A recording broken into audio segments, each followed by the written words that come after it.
Here we go. Hey, how are you guys doing? Thank you so much for joining Barn Chats with us today. I'm Tabitha Cromer and this is Dr. Lowe.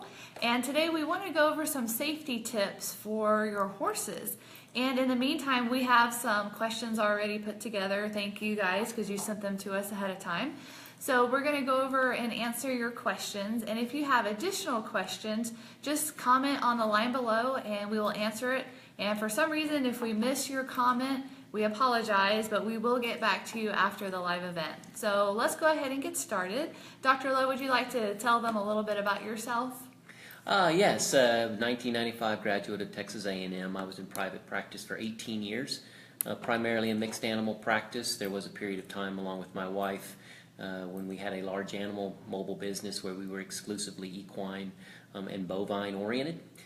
So much of my advice comes from private practice experience. I've been with Tomlin now a little over 2 years, and so this advice comes from practical knowledge, what I've shared with my customers, what customers have shared with me about how they care with their horses.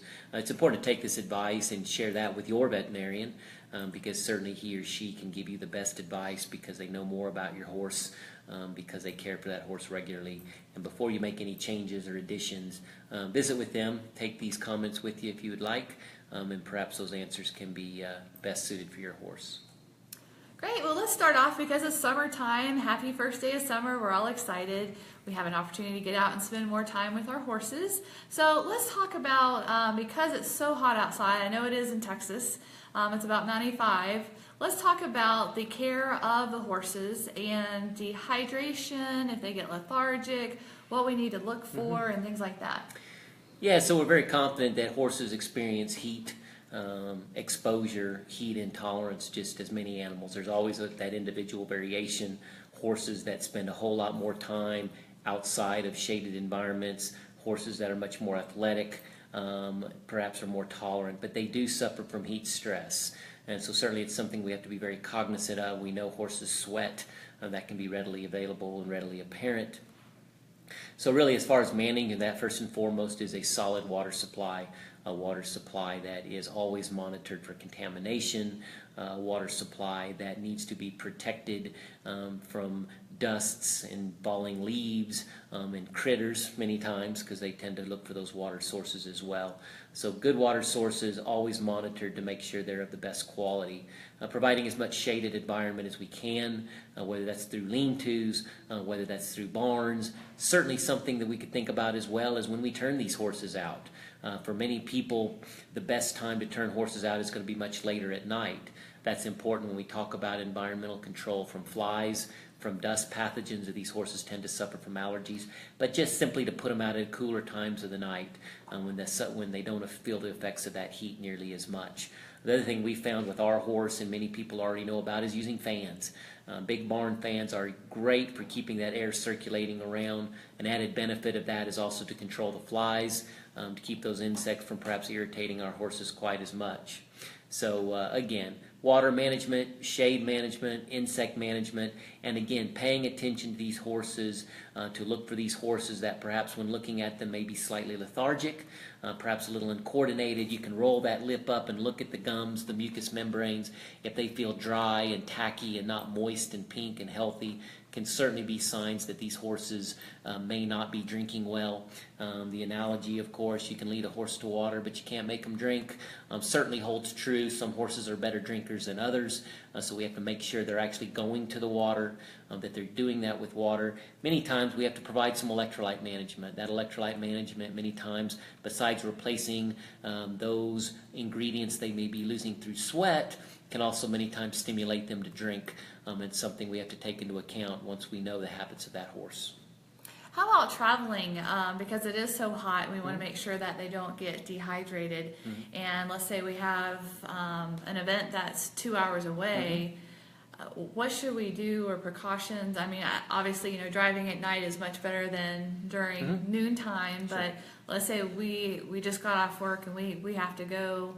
Anything that we could do even in the trailer?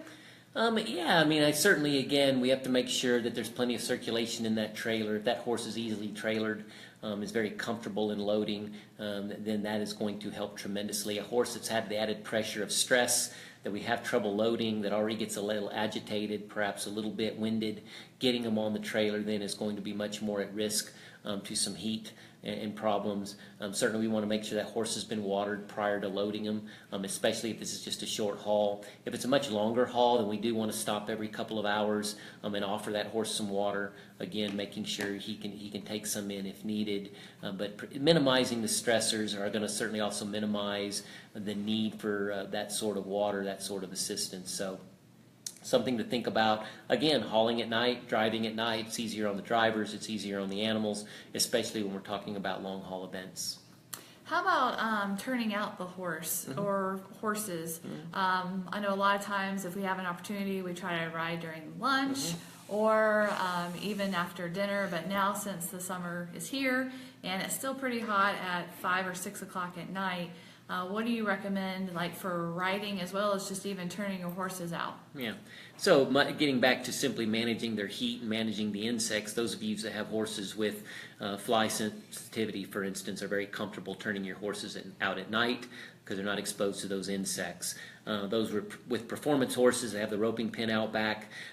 They just start doing their roping late at night, and that's just a fact of life. That we're very comfortable with. It's again not only putting the owner but putting the horse in a much better environment, a much safer environment, a much cooler environment. So again, we just simply have to put our perspective to the side, think about what's best for our horses, and then create as best of an environment as we can. So certainly the turning out late at night, the activities at night are going to all be ways to manage that heat stress a little bit more effectively. How about shade for the horses? Is there something we could do to make sure that they have enough shade, or like you had mentioned, I think even keeping them in the stalls during parts of the day, but if they're out, what are your thoughts on that? Yeah, we want to let them manage that. Some horses, again, enjoy some sunshine. They want to lay out there in sun, but we need to make sure they have adequate access to shade. So if we have the luxury of a barn with a turnout door where they can come in and out of their stalls, that's great. Lean-to, certainly, shaded trees. And again, don't forget about fans. Fans can even be put under that lean-to if we have access to electricity, because just that movement of air is just enough to many times cut that ambient temperature, control those insects, and make those horses a lot more comfortable. How about, we touched on earlier about traveling for events and even vet visits and things like that. Let's talk about like the stress of the animal and getting them in the trailer and while they're in the trailer, and maybe some things we can help with their stress level. You bet. So, again, we know we're putting certain pressures on these animals to do what we do with them. Physiologically, many of these horses are not as adept at facing these challenges. So we want to try to do is minimize as many of these pressures as we can, and certainly what we try to do with a product like Equine Zil Keene. Equine Zil Keene is a product that actually mimics the way a foal is calmed down when it nurses for mom. It was discovered that nursing foals utilize mother's milk in a special way and create an ingredient that actually has a more an effect on them to just focus them more, to give them a sense of a stress-free life, shall we say, so they're much less anxious, they're much more comfortable. So with a product like Zil Keene, we're able to give to a horse and just provide a much more normal disposition, a more focused disposition, and it's much more able to address certain challenges, whether it's putting them on a trailer, whether it's that long haul, whether it's going to the veterinarian. It's non-sedating, it's not a drug. Again, we're just trying to maintain a more normal disposition versus this horse ratcheting up on that anxiety ladder to where it can make things much more difficult for both the owner, the vet, and the horse itself. So Equine Zil Keene is great. It can be started as early as 2 days prior to, say, a hauling or going to the veterinary visit. Again, non-sedating, it's not a drug. It's simply helping that horse cope and focus more effectively. That's great. Is there a, since we're talking about the heat and everything, is there a time where maybe it's just way too hot for the horse to be outside? Oh, I think we have to be absolutely aware of that. And again, accomplished horse people, responsible horse people are very aware of that. So again, there are certain times when it's just not conducive to people or horses. And I think we can use that comparison quite readily because, again, they experience the same stresses as far as the heat and the environment as well. So, yeah, I think there are certainly times we just have to place them in a barn in a nice, cool environment and wait for it to cool off to a more cooler time. Yeah, and you had mentioned earlier about water. So Is there an average that maybe the horses we need to make sure that when it's hot that they're drinking Yeah, just enough again, water, I or- don't think there's, if you can figure that out, great. You know, it's access all the time, and it's really, I think the key thing is for always, always, always to have access to water, and it cannot be stressed enough. I've experienced in practice, even in a veterinary facility, where that source of water was not monitored, and it became contaminated unbeknownst to anybody. And very, very quickly with dehydration, we have a horse that begins to colic or show signs of abdominal pain, and we can have just a severe, severe issue. So we have to have ready access to water, because we cannot predict those horses and how much they're going to drink at any given time. Some horses have a propensity to drink a lot of water. Some don't nearly drink enough, and again with that, we have to supplement with electrolytes to stimulate them to want to drink. Funny things happen. Electric waterers that automatically refill can get shorts in the wiring, and then the horses shock their noses every time they stick their nose in it, and then we can have a problem with that. Squirrels and other little critters try to go in there and get their own drinks. They fall in and drown, and so then we have a contaminant in there. Dust, dirt, plants, hay, garbage. You never know what's falling into these water sources, so they have to be monitored daily for any evidence of contamination. No, that's great advice. Thank you. How about, I know as humans, some of us have more sensitive skin than others, and when we ride, a lot of times we'll wear a hat, maybe even a handkerchief or a scarf, and long sleeves, long pants, and boots. But how about the care of horses? I mean, is their skin similar to ours, depending if they're a black horse versus like a paint horse that has lighter colors? Yeah, absolutely. Palomino? You know, many horses have a propensity. Certainly, we know that gray horses tend to have much more sensitivity to sunlight, shall we say. Also, high incidence of melanomas, squamous cell carcinomas. So those gray breeds, those white-colored horses, again, horses can get sunburned, especially over the planums of their nose, the front of their nose, along their muzzles, around their ears, and around their eyes. There are certainly products available, topical products, to address those issues. Many times, oftentimes, a mask can protect these areas. Have to be very careful with masks. While they do a good job, perhaps, of protecting the skin, keeping the flies out, they do get hot under there. They can be irritable and irritate certain areas. So we have to be very cautious and monitor how they're tolerating that mask very closely.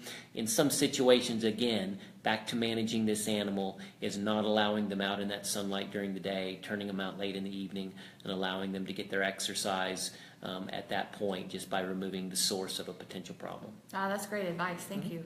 And how about, because it is summertime and we definitely want to ride our horses a lot, and probably even in the early morning or late in the evening, we have our little bug friends such as ticks. Is there anything that we can do to help our horses or prevent ticks, or even to look for ticks maybe in certain areas?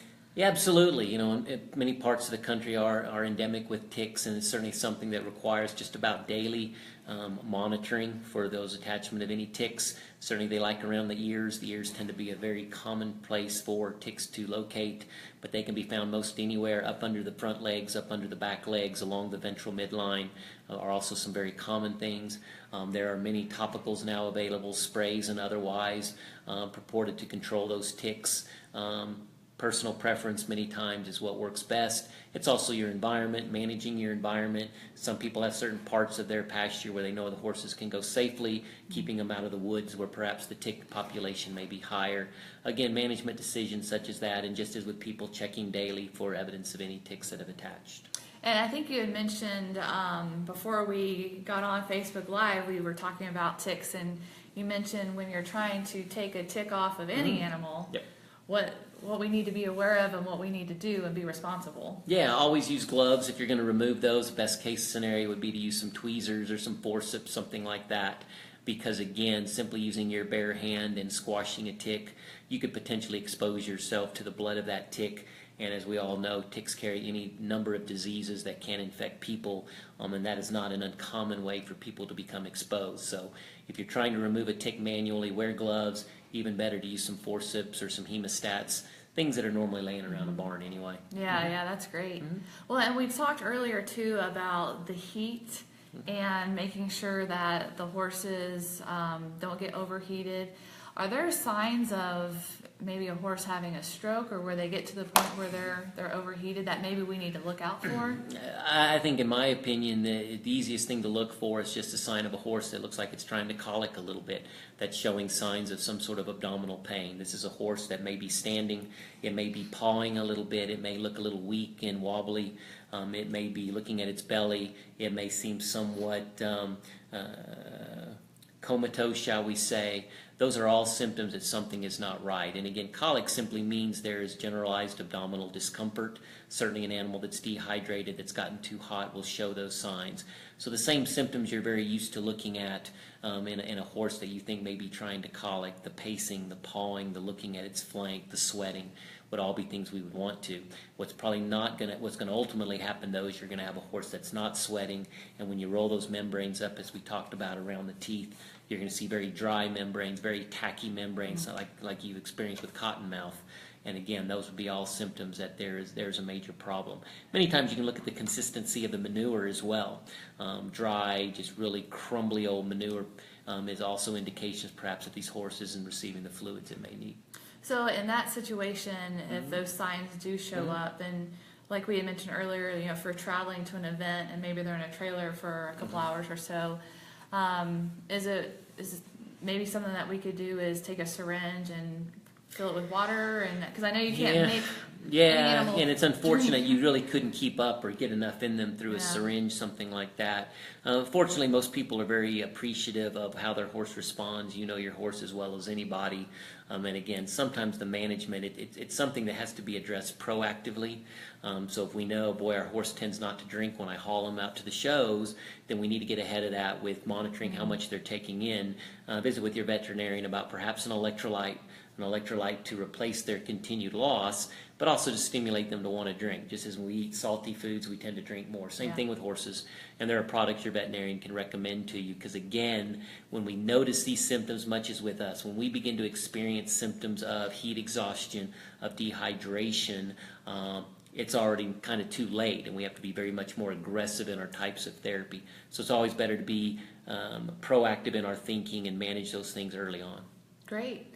What are your thoughts on, because it's summertime and it's so hot, about clipping the horses or cutting some of their long hair? I mean, is it going to help? Or except for those that are showing, it's really not as much of an issue. Certainly we'll let our horses get a little more woolly during the winter time. To think it's going to make a significant, like it does in old long-haired dogs that will shave down a little bit, not nearly as important as we talked about earlier, the environmental management. When we're turning these horses out, what's their access to water? Do we allow for adequate shade, air circulation with fans? I think those are much more important. Yeah. Okay. And then let's talk about behavior of horses. I know sometimes you're trying to train a horse and maybe they might not be paying attention, or they have thoughts other ways, and then maybe they're in a new environment and that's stressful as well. Let's talk about some ways that we can help those horses. Okay. Sure, and it comes back to really putting ourselves in the perspective of the horse and what we're asking that horse to do, and whether through physiology and evolution that horse is equipped to handle that. What we see as no big deal, such as walking onto a trailer, in the eyes and perspective of a horse can be looked at as a threat. So really what we're looking for is trying to create environments that are much more pleasant for these horses. And we believe very strongly that Equine Zil Keene is a product that does just that. Again, it is a product that improves a horse's ability to cope. It creates a more focused horse, a horse with a much more normal disposition that's not nearly as likely to show signs of agitation. The benefit of the product is that a horse is able to cope and acknowledge a challenge, whether that's a trainer's instruction, whether that's walking onto a trailer.